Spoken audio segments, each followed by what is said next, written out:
Welcome to ECNTRADE Daily Video.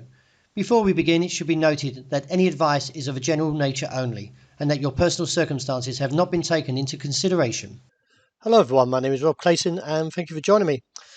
Well, since the recent rejection from that top side level around 73 cents, posting a gravestone doji, the Australian dollar remains to a negative sentiment, with the RSI beneath the midway point and the MACD nearly marrying up as it challenges the zero axis, should see further weakness and look towards this base which comes in around 71.60.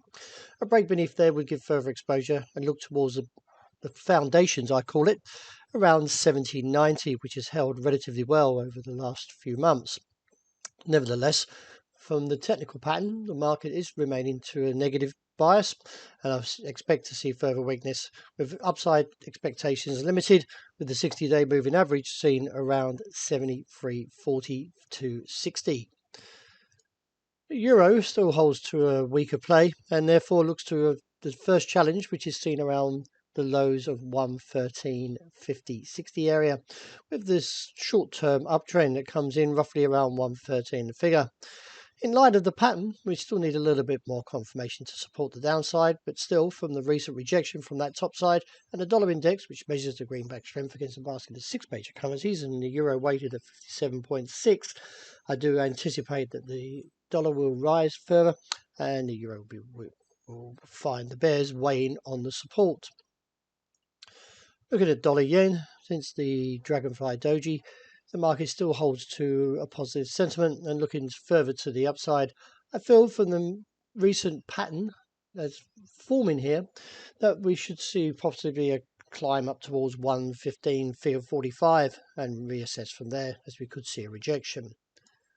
The dollar sterling, that is, against the dollar still remains weak and therefore looks towards a potential slide of 135.45-55 area, with the RSI weak, but the MACD still waiting for confirmation to a negative signal, should eventually marry up and see a slide towards its bottom side and reassess from there.